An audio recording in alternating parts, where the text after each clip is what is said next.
Donald Trump is fully aware that the jig is up.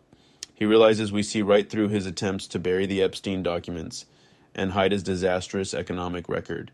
But more than that, he knows we can see he's weaker than he's ever been in his entire life. The cognitive failure and physical crumbling are undeniable to anyone watching. That's exactly why he is spiraling. He desperately wants to project this image of a strong man, yet he is easily the most fragile ego in America.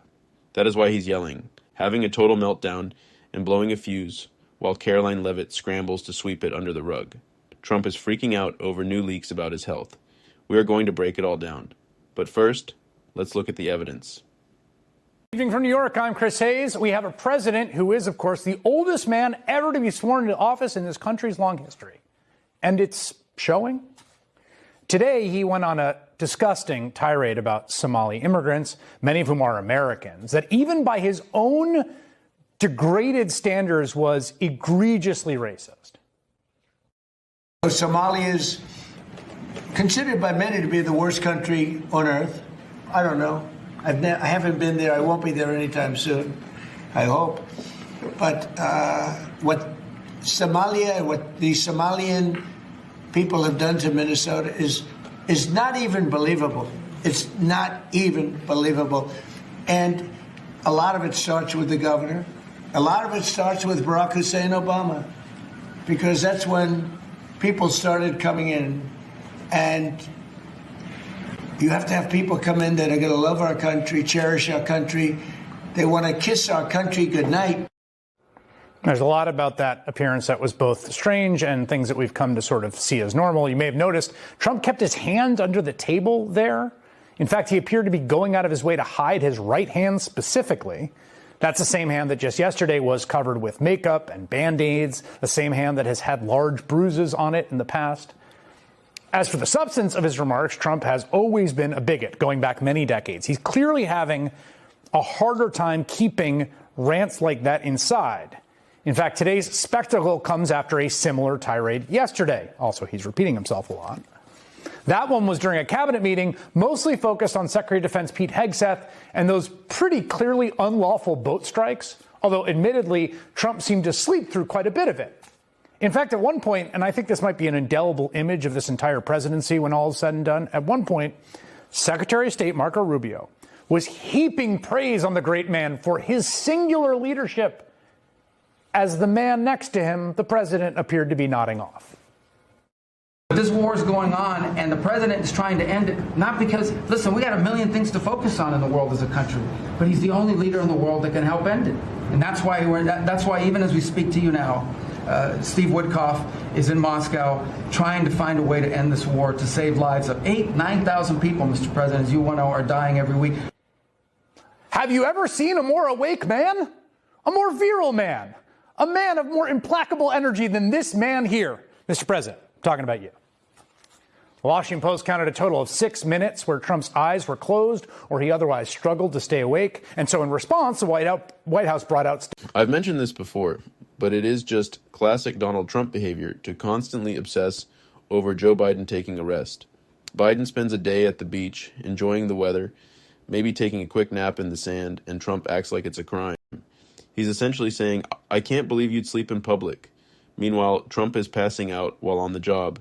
Is the concept of relaxing foreign to him? Maybe he's just terrified to take his shirt off and reveal what he's been hiding. You can't fix that with bronzer, Donald. But seriously, Trump is literally falling asleep on national television. Fox News is airing his meetings and he's dozing off. It's the same thing with his cabinet. His eyes get heavy and he's out cold. So who is he to judge? It is laughable that he thinks he can mock Biden for resting on vacation while he is unconscious during work hours. He wants us to ignore it, but we won't. And that's why he's losing it. President Donald Trump is raging over snowballing reports on his apparent cognitive and physical decline.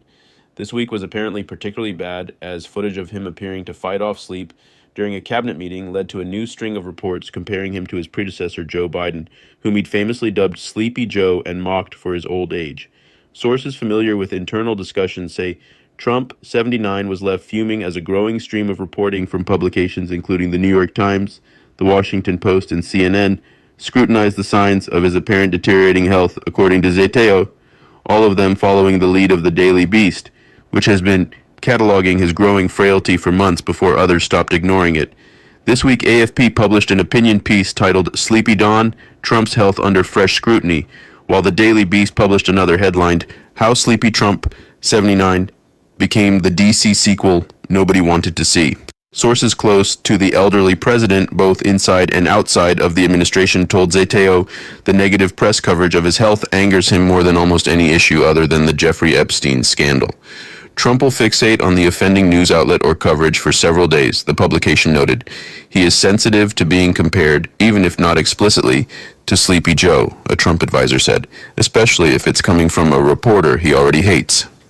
Trump's frustration has grown as he faces increased scrutiny for exhibiting many of the same signs of physical and cognitive slippage he once mocked Biden for. Media coverage has picked up on Trump's display of troubling signs of mental decline, which has, in turn, fueled concerns about his fitness for the presidency.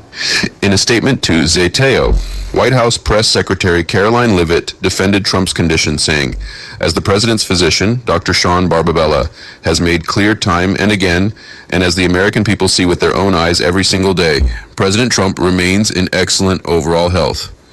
President Trump's relentless work ethic, unmatched energy, and historic accessibility stand in sharp contrast to what we saw during the past 4 years when the failing legacy media intentionally covered up Joe Biden's serious mental and physical decline from the American people, she added.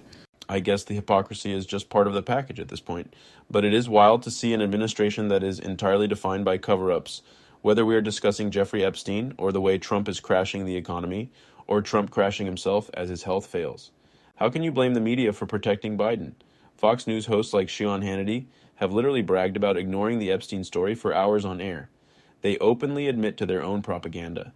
And you're claiming Democrats are the ones hiding things? Donald Trump is literally plastering makeup on his hands to hide bruises and signs of his failing health. How is that not a cover-up? You have placed obstacles in the Oval Office just to block the view of his legs. He sits behind desks to hide that he can barely stand. He hides one hand with the other. That is the definition of a cover-up. Stop blaming the legacy media. It's all Jake Tapper wanted to talk about. Maybe now he'll finally cover Trump's decline. But that isn't the only secret they are keeping, as Pete Hegseth tries to save his own skin regarding his war crimes, which Mark Warner calls out right here. Did you have questions today specifically about that mission and about that attack that Admiral Bradley could not answer? I had questions both on process that I've got to get answers for, but the underlying theory of the case, and you mentioned this earlier in your opening, that obviously these drug cartels are dangerous. We need to stop them. But the idea that they are now being classified as foreign terrorist organizations, similar to Al-Qaeda or ISIS, and that anyone involved, in a sense, their argument is the drugs are the equivalent almost of bombs in terms of previous actions, is I think a legal theory that doesn't pass the smell test. I'm not sure that we can hold General Kane or Admiral Bradley accountable for that underlying legal decision.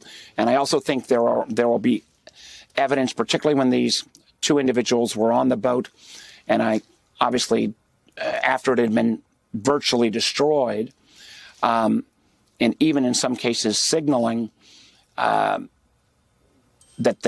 what some could interpret as efforts to surrender, there is a judgment call there that I've got real questions about in terms of subsequent action. But again, this is so serious in terms of our American military's reputation and how we are viewed both in America and around the world, that I want all the facts. I don't want to race to judgment, but it was a chilling time. So you all saw the same video today. And we hear Senator Cotton saying he thinks they were probably trying to turn over the boat. I know enough about those boats to know there was no boat there. It's impossible for there to be a boat after a missile hits that thing. There's debris left of that boat. Those outboard engines are on fire instantly because they're filled with fuel. The fuel tanks are all burning on fire. Those engines are probably at the bottom of the ocean by the time that second strike occurs. But Senator Cotton says he believes he saw them doing things that merited them being killed. What you seem to be suggesting is what you saw them doing might have been a normal thing that people in distress like that do, some kind of waving or signaling for help. Right. And again, you ask a very appropriate question, and I have a very different judgment than Senator Cotton.